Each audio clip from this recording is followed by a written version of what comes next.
was going to pick on our song leader just a little bit. Pizza doesn't bother me, brother. In 2009, I was on a hunting trip in Anniston, Alabama, and my large intestine ruptured. When it happens, you'll know it.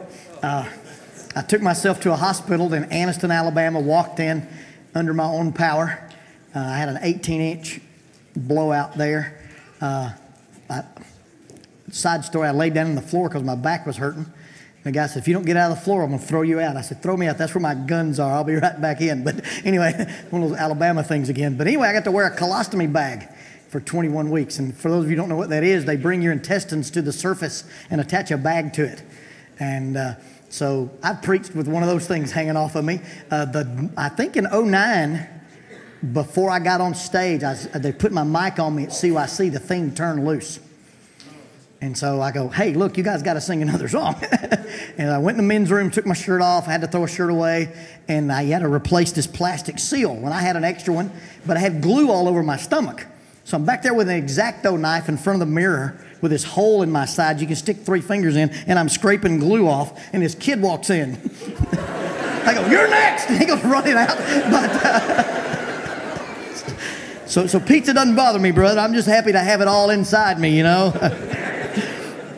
The picture you guys have of me on your flyer, I was in that bag and I wore these shirts that wouldn't tuck in and was always wearing suspenders so my bag would fit inside my pants. And I was real self-conscious about the thing. I mean, it's a horrible thing. It was for me anyway. Mostly an inconvenience, horrible. But, you know, and I'd get out and I would always do that to make sure the bag was behaving. And I got out with a bunch of guys one day and we stood up and I went, when did I have corn? And anyway, but that's just one of those strange things. But yeah, the pizza doesn't bother me at all. So yeah, I can preach with pizza. I'm just happy to have it on this side of the stomach lining. That's a good thing. But and I apologize if that oversensitized you. By the way,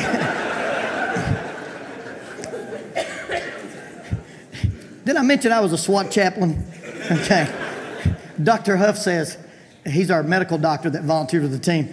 He says, guys, Lonnie Jones is hidden in stuff that make the dirty jobs guy throw up. So, you know, it's just one of those things. 1 Samuel chapter 4, this is an inaugural verse. And the word of Samuel came to all Israel. We've made a switch in the same way that the youth rally has been handed from Keith to Stephen. The prophet of Israel's job has moved from Eli to Samuel. And the word of Samuel came to all. This is his inaugural thing. They're telling you that the prophet in Israel is now going to be Samuel. Now, Israel went out to battle against the Philistines. And they camped beside Ebenezer. And the Philistines encamped in Aphek. Now, the Philistines put themselves in battle array against Israel. And when they joined battle, Israel was defeated by the Philistines, who killed about 4,000 men of the army in the field. When the people had come into the camp, the elder of Israel said, why has the Lord defeated us today before the Philistines? Let us bring the ark of the covenant of the Lord from Shiloh to us, that when it comes among us, it may save us from the hand of our enemies. So you've got this typical Old Testament battle scene there. Set up in battle array. You've got your guys lined up, you've got your standards, you've got your trumpet guys, and they move down into the field and they engage. And if you're a commander standing on a hill watching what your army's doing, in this particular case, an Israelite falls. And an Israelite falls. And an Israelite falls. And an Israelite falls. And an Israelite falls. And a Philistine, no, he just stumbled. And an Israelite falls. And all of a sudden, they're getting hammered. So they blow the trumpet and they retreat. The Philistines go to their camp, Israelites come to their camp, and they start taking a survey. What's going on? Why have we been defeated today? And they probably take an inventory. You guys take your shields? Yeah. Swords? Yeah. Helmets? Check. You know, they go there. What's wrong? We're supposed to march into battle with the Ark of the Covenant, a box made of gopher wood, shittim wood, acacia wood, rectangular in shape, has a lid. The lid's made out of hammered gold. On top of the hammered gold sits 2 cherubim. They cover the mercy seat with their wings, and they cover their eyes with their wings. And the presence of God would dwell between the cherubim. And they're supposed to bring that with them when they go into battle, and they didn't bring it. So they send to Shiloh for the ark. Verse 4, so the people sent to Shiloh that they might bring the ark from there, the ark of the covenant of the Lord of hosts, who dwells between the cherubim. And the two sons of Eli, Hophni and Phinehas, were there with the ark of the covenant of God. Now when the ark of the covenant of the Lord came into the camp, all Israel shouted so loudly that the earth shook. Now when the Philistines heard the noise of the shout, they said, what does this sound of this great shout in the camp of the Hebrews mean? And then they understood that the ark of the Lord had come into the camp. And the Philistines were afraid, for they said, God has come into the camp. And they said, woe to us, for such a thing has never happened before. Woe to us, who will deliver us from the hand of these mighty gods? These are the gods that struck the Egyptians with all the plagues in the wilderness. Be strong and conduct yourselves like men, you Philistines, that you do not become servants of the Hebrews as they have been to you. Conduct yourselves like men and fight. So they go to Shiloh, and they bring the ark back. As the ark comes into the camp, the Israelites shout. It's so loud that it vibrates. The Philistines, oh no, what's happening? And then they find out, okay, they sent a spy over, and the reconnaissance says they brought their God into the camp. It's significant that the Philistines say, these are the gods that destroyed the Egyptians in the wilderness. How did the Philistines know about the Egyptians? There's no Facebook. There's no CNN. There's no Twitter. God's power is so powerful that these pagans removed by a wilderness know what happened in Egypt because of the power of God. Behave like men. Get ready. Get ready to fight. Verse 10. So the Philistines fought.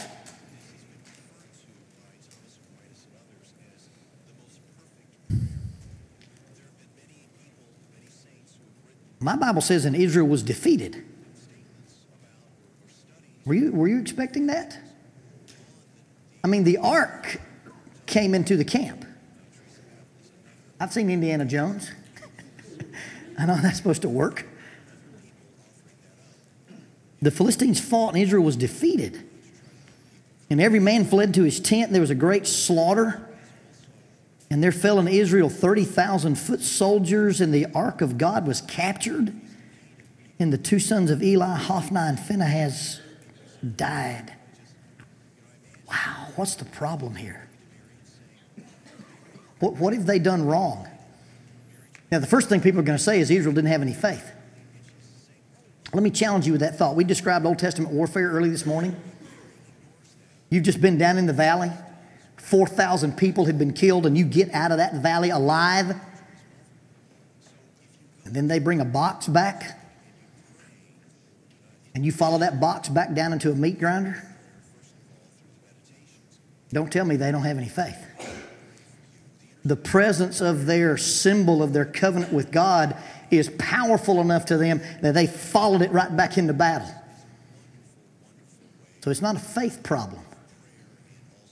But they march off into battle carrying their box. And they get killed, and their box gets taken away from them. It becomes a war trophy.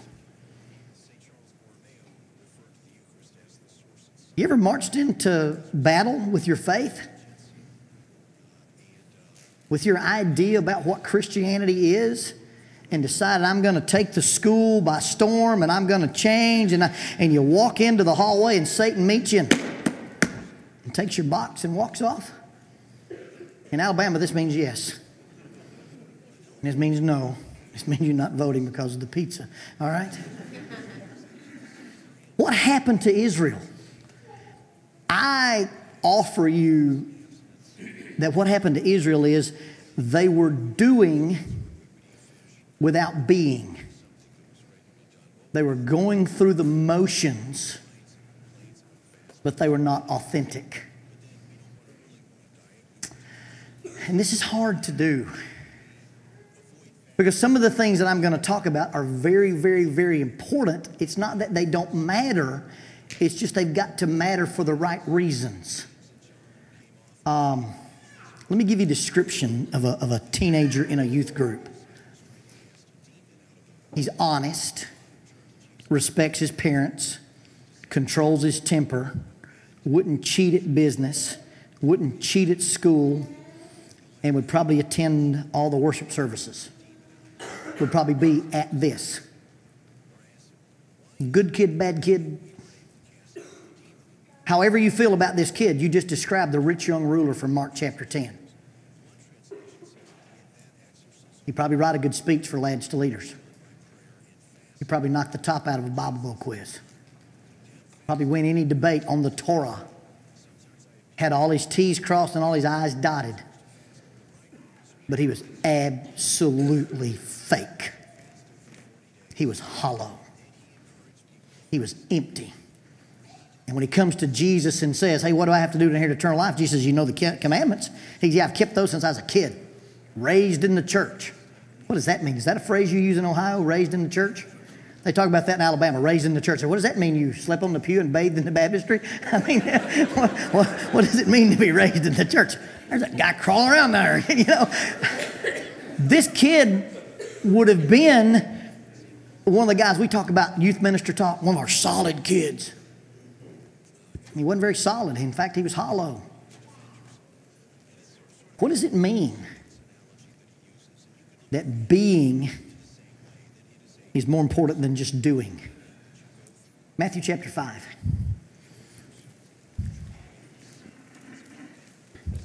In an unpublished manuscript by a guy named Gerald Jones, entitled Righteous or Merely Religious, is a study of the Sermon on the Mount. Dr. Jones will propose that what Jesus does in the Sermon on the Mount is talk about 4 things that interfere with our relationship with God. He talks about legalism, egotism, materialism, and criticism. When you look at it in different terms, what Jesus spends his time doing with the Sermon on the Mount is confronting the difference between internals versus externals. You guys understand the difference between internals and externals? This means yes? No? Okay. The idea that Jesus is... In fact, when Jesus starts the Sermon on the Mount, he talks about a set of internals. He talks about the Beatitudes. The attitudes that we're supposed to be. He talks about what it is to be blessed. Now, I understand that normally when you read that, you pronounce it blessed. That's a preacher thing. It sounds holier. Blessed are the poor in spirit. No, it's just blessed, okay? Blessed is a term that Jesus borrowed from popular Greek culture.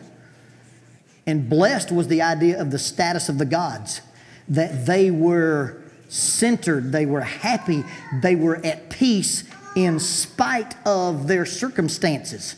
What Jesus is teaching with the Beatitudes is that if you've got something internal, it doesn't matter what's going on externally. It doesn't matter what's happening around you. It doesn't matter what other people think. You have this sense of peace. You have this sense of centeredness. And so he talks about what it is to be blessed, about what it is to have a good relationship with God. And then there's been dozens of things done with this. You take the Beatitudes and you translate them. Recognize what you are without God. Blessed are the poor in spirit. Recognize I'm bankrupt spiritually. Regret what you are without God. Blessed are those who mourn. Submit yourself to God. Be willing to be meek. Blessed are the meek. And then do everything you can to please God. Hunger and thirst after righteousness. And then change the way you treat people. Be merciful. Be pure in heart. Be a peacemaker. And be able to endure. Jesus says, if those are the qualities you have inside you, then something happens to you. You become salt and you become light. And if you become salt and you become light, then you change the world around you. And if you don't change the world around you, then your light's under a basket. Or your salt is no good and needs to be thrown out. He's talking about people who were very, very religious. But they weren't very righteous. Because their impact on people's lives wasn't changing lives. The impact that they had on people's lives wasn't being effective. And then he gives this disclaimer. Verse 17, do not think that I came to destroy the law and the prophets. I did not come to destroy, but to fulfill.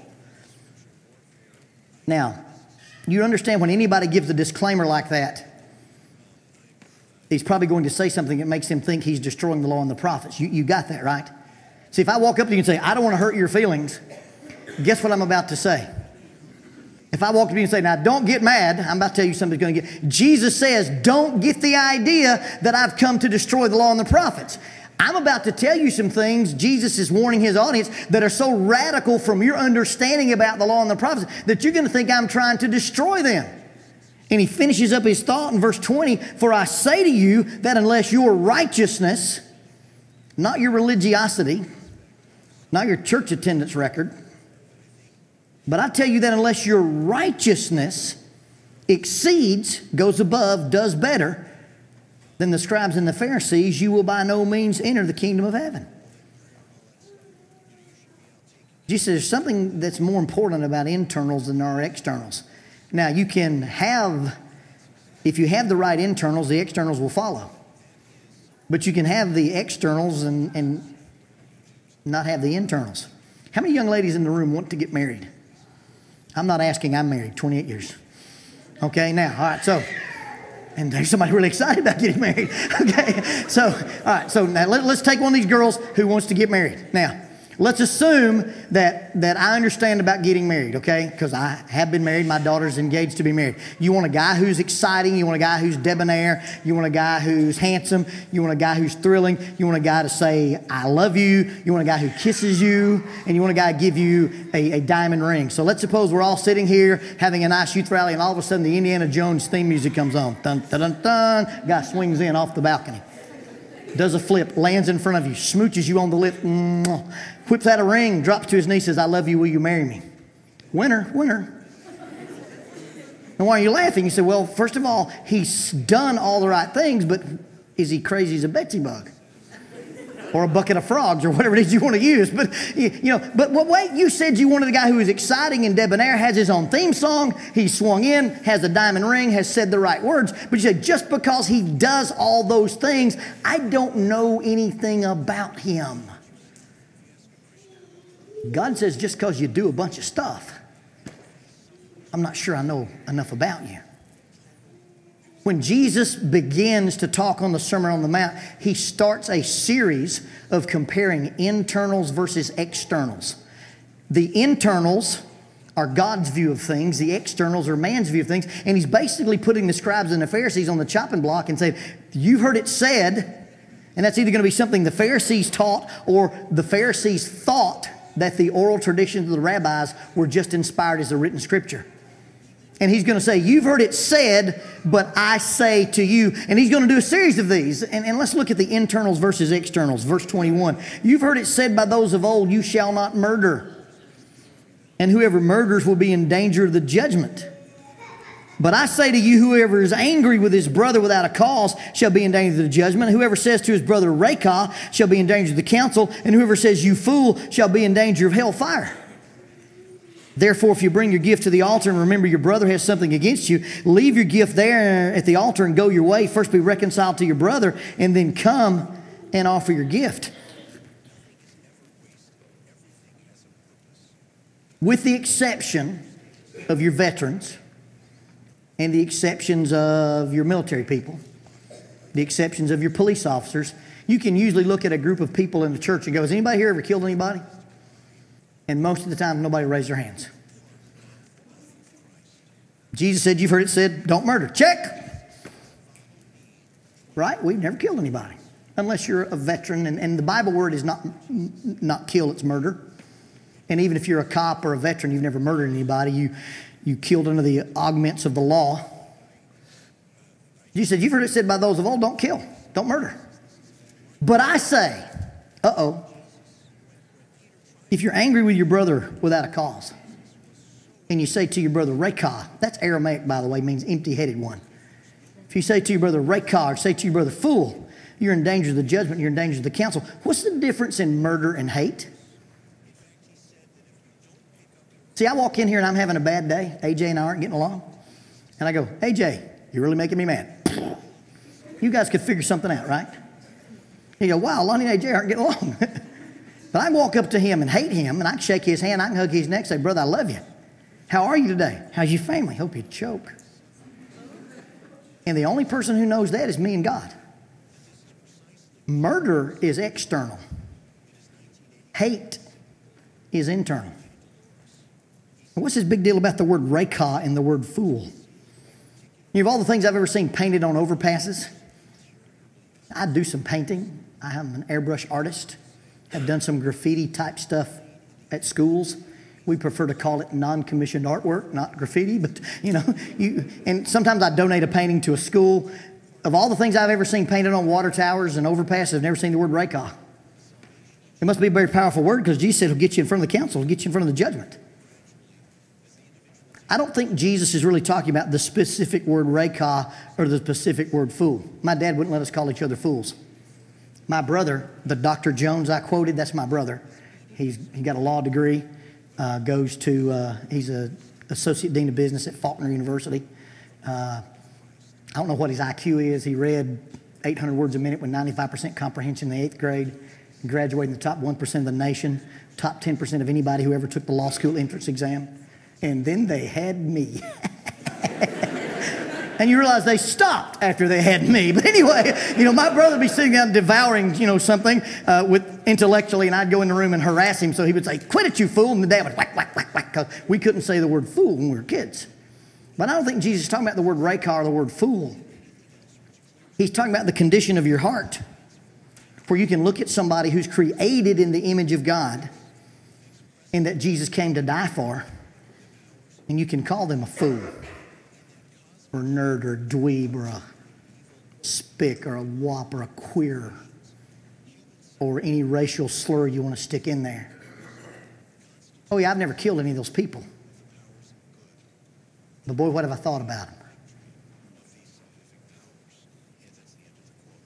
See, righteousness is not about how I didn't kill you. Righteousness is what's in my heart towards you. If I'm coming to bring my gift to the altar, if I'm coming to worship, and I remember my brother has something against me, it doesn't mean my brother's got a clue. It doesn't mean my brother's right. It means I realize I've got unfinished business with my brother.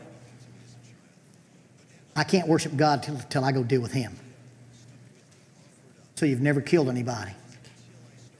But how many people have you hated? How many grudges have you held? How many times have you let something be unfinished business between you and your brother and taken that and held it between you and God? Internals versus externals. Verse 27, you've heard it said by those of old, you shall not commit adultery. But I say to you that whoever looks at a woman to lust after her has already committed adultery with her in his heart. If your right eye causes you to sin, pluck it out, cast it from you. It's more profitable for you that one of your members perish than your whole body be cast into hell. And if your right hand causes you to sin, cut it off and cast it from you. For it is more profitable for you that one of your members perish than for you to have your whole body cast into hell. You know the difference between sex and lust? If a guy's out here running around on his wife, somebody eventually see that. Somebody take a picture of that. That'll end up on Facebook somewhere. For the married guys in the room, let me just go ahead and say this.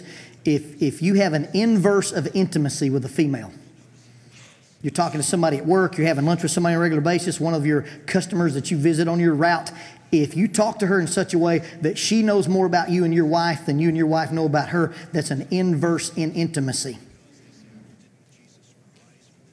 And once that inverse in intimacy has any degree of secrecy, it is an extramarital affair. It's a non-sexual extramarital affair, but it still qualifies as an extramarital affair.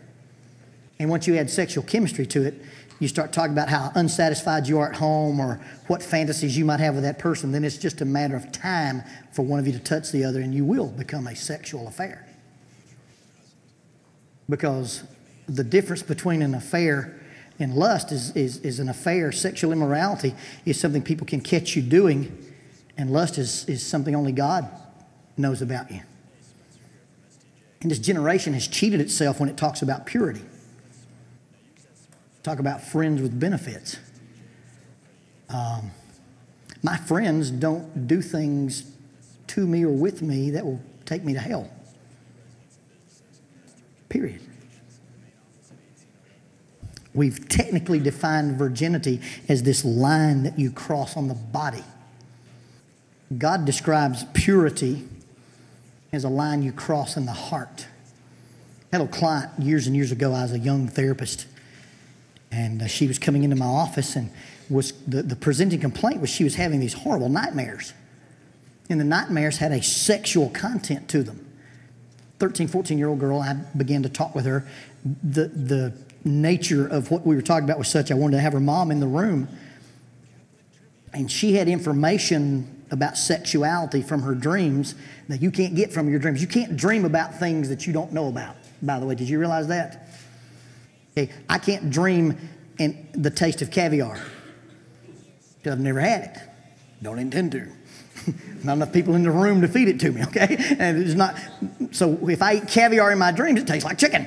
Of course, everything to a Southern boy tastes like chicken. But anyway, so you can't have information from your subconscious if you don't have somewhere. So she had information about sex that she's not supposed to have. She didn't have a boyfriend. She denied being sexually active. Something's going on with this girl. She's had these hugely, very, very realistic nightmares.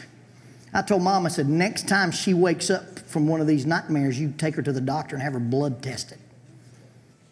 Sure enough, they found amounts of a drug in her that was going to knock her out. It's basically like a roofie. And a male boyfriend, a stepdad in that family, was drugging the girl and drugging the mom and raping her in her sleep. On a level of consciousness, she knew. Now, we confronted the guy who tried to pin himself to a couch with a samurai sword. I didn't cry. I guess I'm ashamed to admit that, but he did. I didn't worry about it. This little girl has had sex. Things on her body have been touched by a male. They have done it. Crossed the line. Is she a virgin in God's eyes? Absolutely. Because her heart is right. Now we have girls, and girls in this audience, who've never done it. They've never gone all the way, but you've given access to your thoughts and your body and the pictures of your body to boys. You technically, physically, are a virgin. But God says lust is not about the outside, but about the inside. It's about your heart. And gentlemen, let's go ahead and talk about pornography. Pornography will destroy your life. Number one, it's addictive. When you get a sexual release, your body secretes a hormone called oxytocin. Oxytocin is a bonding hormone, and you become bonded to inanimate objects or things that aren't real or two-dimensional pictures. Anytime fantasy competes with reality, fantasy wins. You ever gone to Wendy's and got a chicken sandwich that looks like the chicken sandwich in the window? I'm waiting on that chicken sandwich to show up, people. It ain't there. It ain't ever been there. That's fantasy reality. Okay? Same thing happens when you start dealing with fantasized sex and reality sex. There's no such thing as a perfect human body, and the human body does not improve with age. And so when you begin to do these things, you begin to objectify girls, you begin to see them not as people but as things. You'll ruin your ability to have a healthy sex life forever. And don't think, oh yeah, I'll play on the internet till I get married and being married will cure it. No, no, no, no, no, no, no. Expectation and reality, when there's a gap between the two, you suffer a loss. It'll depress you. And Jesus says sexual purity is not just about externals, but also about internals. Jesus is even going to talk about what we do to please God. Matthew chapter 6. Be careful that you do not do your charitable deeds before men to be seen by them. Otherwise, you have no reward from your Father in heaven. Therefore, when you do a charitable deed, do not sound a trumpet before you as the hypocrites do in the synagogues and in the streets, that they may have glory from men. Surely I say to you, they have their reward. But when you do a charitable deed, do not let your left hand know what your right hand is doing. And your charitable deed may be done in secret, internals, so that when your Father who sees in secret, internals, will give you an open reward. The reward from God is external. And when you pray, don't pray like the hypocrites do. They love to stand praying on the synagogues and on the corners of the streets that they may be seen of men. Surely I tell you, they have their reward. But will you, when you pray, Go into your room, shut your door, pray to your Father who is in the secret place. And your Father who sees in secret will reward you openly. And when you pray, do not use vain repetition as the heathen do, for they think they'll be heard for their many words. Do not be like them, for your Father knows the things that you have need of before you ask Him. Verse 16. Moreover, when you fast, do not be like the hypocrites with a sad countenance, for they disfigure their faces that they may appear to be fasting. Surely I say to you, they have their reward. But you, when you fast, anoint your head and wash your face, so that you do not appear to men to be fasting, but to your Father who is in the secret place, and your Father who sees in secret will reward you openly. These guys did all these things that were very religious. They get ready to give money to the poor. They'd have somebody blow a trumpet. You guys seen the new Wizard of Oz movie, The Great and Powerful Oz? I shall blow a fanfare. Well, that's they were doing that. They were blowing a fanfare. Da, da, da, and then they put, the money in. And Jesus said, look, you're not giving that money so people say, good job. You're giving that money because those people need that money, and God will see it in secret and reward you openly. And when you pray, you're not praying to impress people. In fact, Christianity is never about impressing people. We are in the business of influencing people. And there's a big difference between impressing and influencing. And so the things that I do religiously, I do them because I am God's child, not because you give me a boy. And when you fast, and he talks about fasting, and the idea behind fasting was that you took the time that it would take you to prepare a meal, eat the meal, and clean up after the meal, and devoted that toward meditation toward God. We don't get that because our meals can be made in microwaves. We call him the pizza guy brings it. Okay, in those days you had to gather fuel, you had to gather your water, you had to gather your product, whatever it was. Then you had to build the fire, you had to cook the fire, then you had to eat your meal, then you had to clean it up. And if you said, I'm not going to take any time to cook it all today, you just gave yourself several hours in the day. And I'm going to devote that time to giving back to God. I'm going to meditate and study on God. These yahoos would decide, okay, I think I'm going to let folks know I'm fasting. They'd mess their hair up, and they'd put ladies' makeup on to hollow out their cheeks, and then they'd walk around. Joe, you look bad today. Yeah, I've been fasting 4 or 5 days. Starving myself for God. Oh, good job. What a righteous guy you are. And Jesus said, it doesn't count. It doesn't matter. In fact, read 1 Corinthians 13. If I speak with the tongues of men and of angels and don't do it because of my attitude, have not charity, I'm a noisemaker. And if I spoke eloquently, but I do it because I want people to praise me, Paul says it's noise. And if I give my body to be burned, ultimate giving and sacrificial.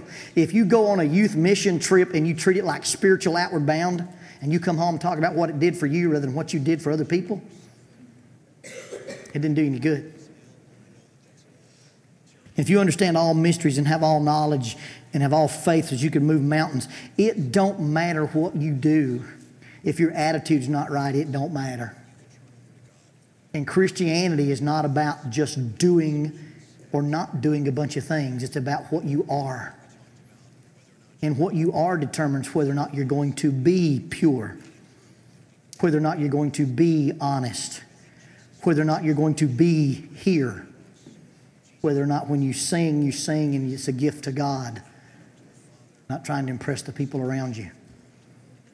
And young men, when you give a lesson, it's not to be cool or funny or tell neat stories, but it's about to take the mind of God and share it with other people. And the reasons that we get in trouble with our religiosity and the reason that we take our Christianity into school and the devil slaps us around and steals our box is because we've been wearing a costume, we've been playing a game. And by the way, if you wear a mask, you're an actor. And the Greek word for that is Hippocrates or hypocrite. And then one of the things that we're worse at doing, Matthew chapter 7, judge not, that you be not judged. For with what judgment you judge, you will be judged, and with the measure you used, it will be measured to you. And why do you look at a speck in your brother's eye and don't consider the plank in your own eye? Or how can you say to your brother, let me remove the speck from your eye, and look, a plank is in your own eye? Hypocrite! First remove the plank from your own eye, and then you will see clearly how to remove the speck from your brother's eye. You got to understand, first of all, that when Jesus talks about the word judging, Greek word katisis or krisis can either mean judge or condemn. And you could probably translate it both ways or either way. When Jesus talks about it, he's not talking about comparing something to a standard. This will be uncomfortable. The average height of males on planet Earth, the average, you guys know what average is, right? Is 5 foot 6 inches tall. I am 5 foot 4 inches tall. Am I short? Okay, the average height is 5'6", and I'm 5'4". Am I below average? Am I short? You're judging me. Tell that state trooper, you're judging me. He goes, no. There's a sign on the side of the highway. There's 2 numbers printed, 55, double nickels. My radar gun did not have 2 nickels on it. It had a 6 and a nickel. You're judging me. No. Jesus doesn't talk about if there's a standard and you compare it. See, there's some things that are right, some things that are wrong. There's some things that are New Testament Christianity, some things that are not. There's some things that you say it fits or it doesn't fit. That's not judging. That's holding somebody to a standard. There's a company in Huntsville, Alabama called Intergraph. And I don't hate Intergraph, so when I tell you this, I don't want you to think Lonnie hates Intergraph. Intergraph is a multinational, multi-million-dollar company that sells secret squirrel stuff to soldiers in the government. And you have to have some kind of a security clearance to be in around. They have a multi-million-dollar athletic facility that they let people work out in if they're cops. Well, we got invited to go in there and do our PT. So we go run a couple of miles and we use their weight room and we play volleyball and we do all this cool stuff. Well, come to find out, I'm not a cop. I'm not allowed to go to Intergraph. Made the SWAT guys hot. They said, this guy's been on the team longer than we have. Scotty Widener says, this guy shoots a Benelli shotgun better than I do. This guy's our rappel master. This guy teaches at the police academy. This guy teaches weapon retention. This guy teaches building clearing techniques. This guy's the bad guy when we do felony vehicle stops. This guy has taught in every academy that we've graduated since 1992. The guy behind the desk at Intergraph said, show me your badge. I don't have a badge. I'm not a cop. You're judging me. No. I didn't take an oath. I didn't take a vow. I'm not a commissioned officer. I can't go to Intergraph. It is what it is.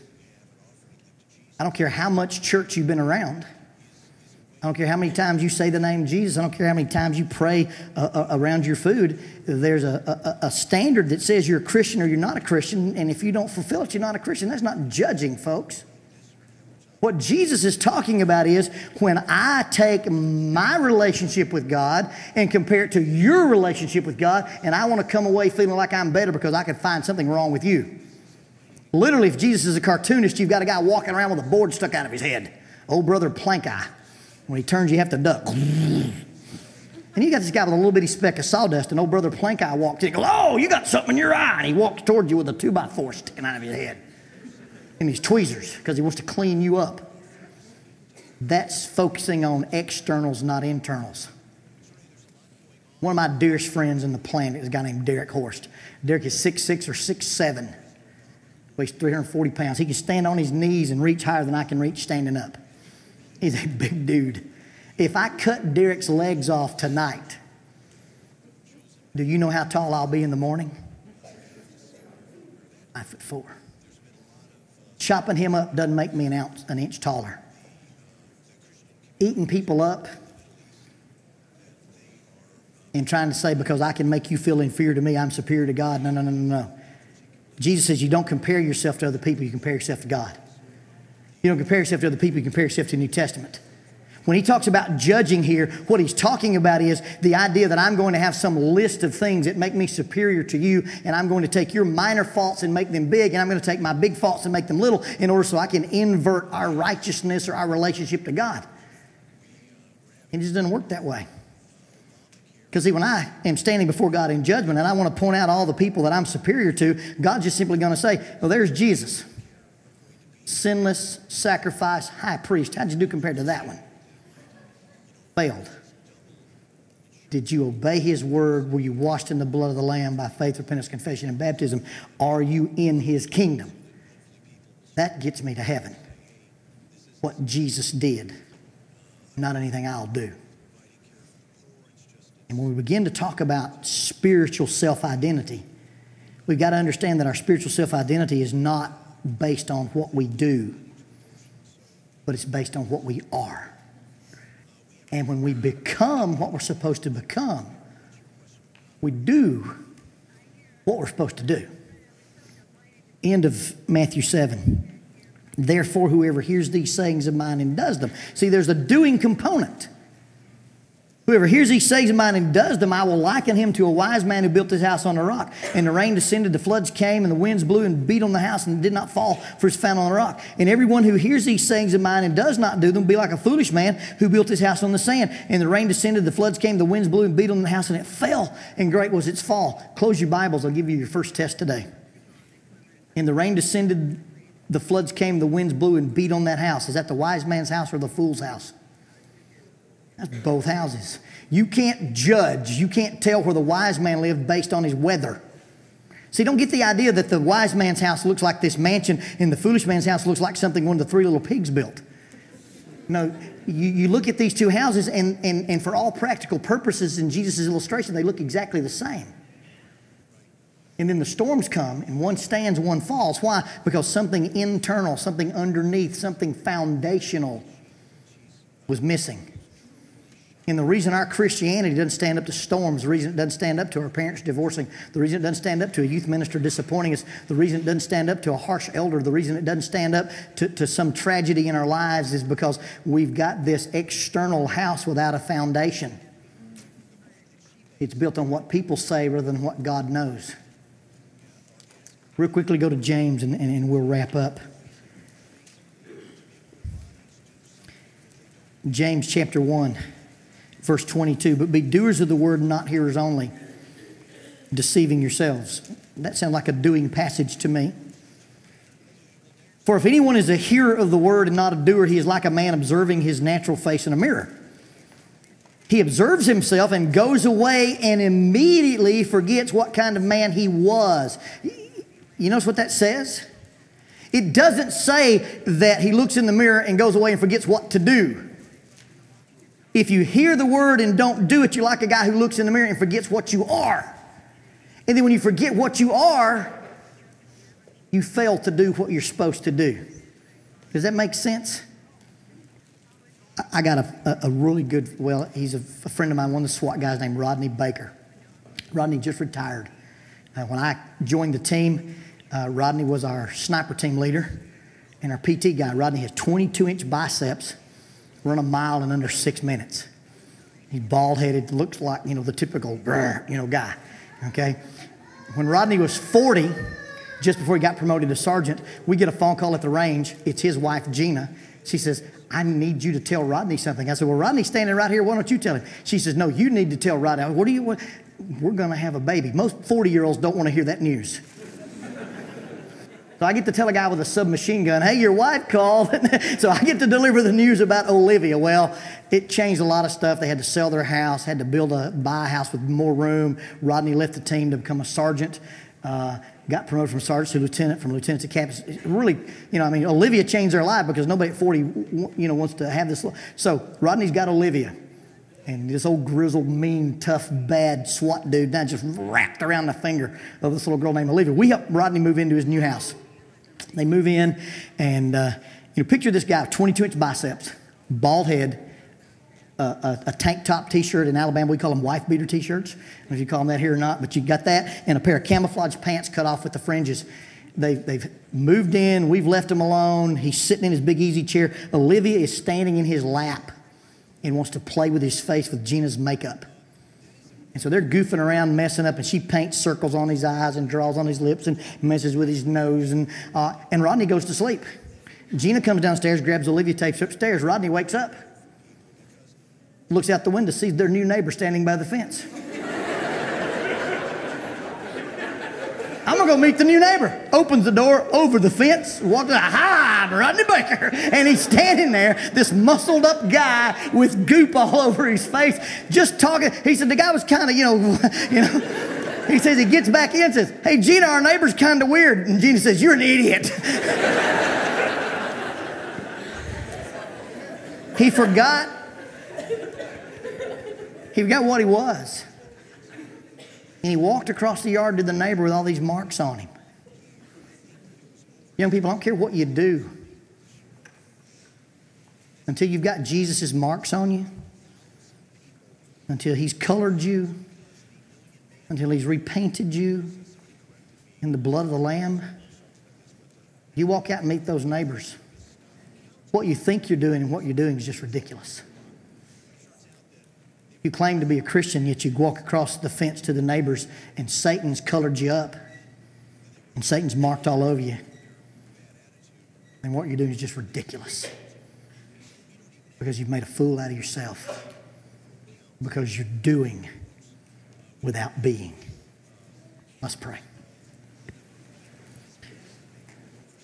Father, we thank you for today, for the wonderful experiences we've had of singing and listening to the teachers and our food and our fellowship. Father, continue to bless us, but bless us with the knowledge from the Sermon on the Mount, where Jesus confronted internals versus externals. And Father, help us to internalize what it is we're supposed to be and change according to your word and live according to your Spirit. Father, we thank you for this day and this assembly. Thank you for these young people. In Jesus' name, amen.